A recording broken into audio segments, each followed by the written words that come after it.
The wind must be the beans. They always seem to be filming in windy conditions. Mind you, this is 2021 and I think it's been a pretty windy sort of winter and year so far. We're now in April. Right, the cart has suffered a little bit of a trauma in that the driver's seat is now sort of rotting away, so I've taken that off and I've put a plywood base into the space that was left and covered with about 1 inch of pea gravel. And now I'm going to add to that my magic mixture of 1 part good quality compost, 1 part manure, 1 part horticultural grit and 1 part topsoil, all mixed together, and they'll all get mixed up and then popped into there, and then we'll plant that up as another bit of the container.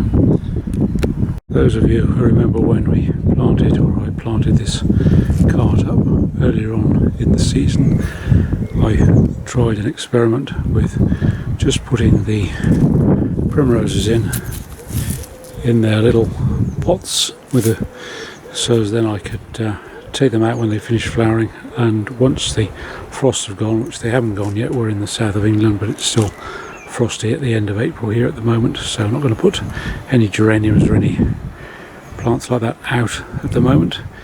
But although these have actually flowered really well in their pots, they've now had their time, and now it's just very simple just to pull them out, and then we'll leave a hole there and we'll be able to put our geraniums in once the frosts have arrived. As you can see, the pansies have now come on well and the lupins are doing well, so I'm going to fill this new section left by the removal of the sadly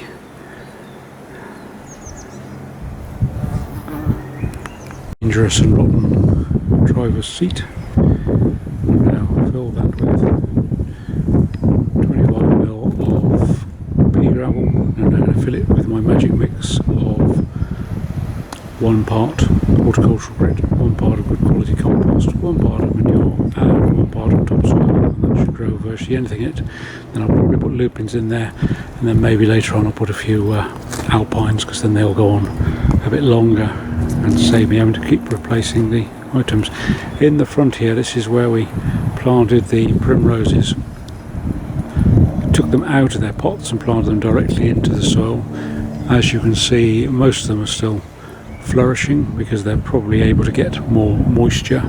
I'm not a great waterer, so this is probably why the back of the cart hasn't done so well, because they haven't had a great deal of water and it's been a very dry spell.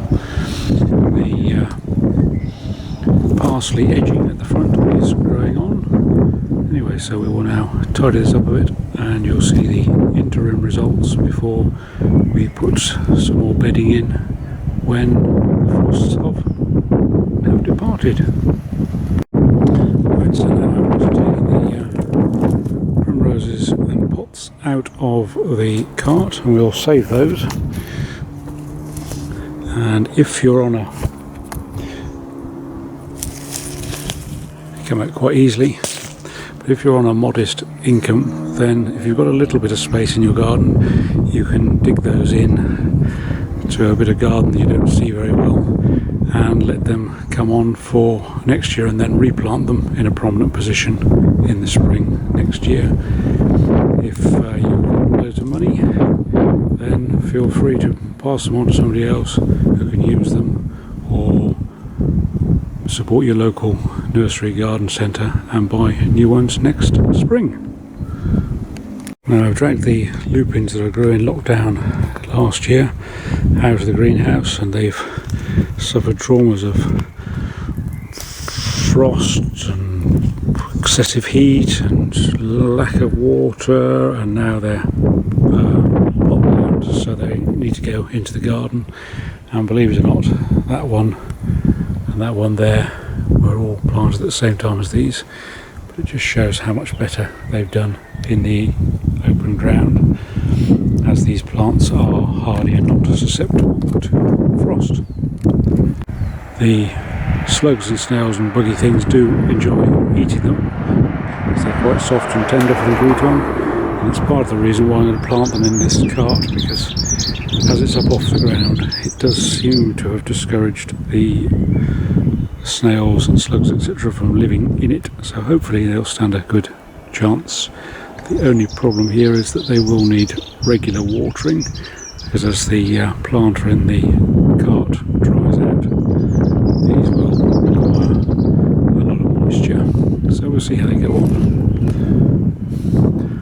Possibly a bit big for the cart, but it'll keep them going. Right, I've now planted the lupins in the central section where the old seat came out of the cart. I've left those 3 primroses at the front there because they seem to be doing okay still, so they may as well stay there for a bit longer.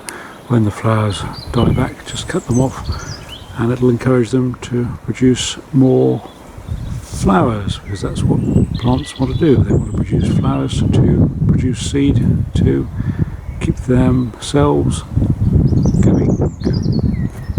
And then here, you see I've left the holes where I took out the old primroses and pots from here, and then I'll pop in the bedding plants when the frosts have disappeared.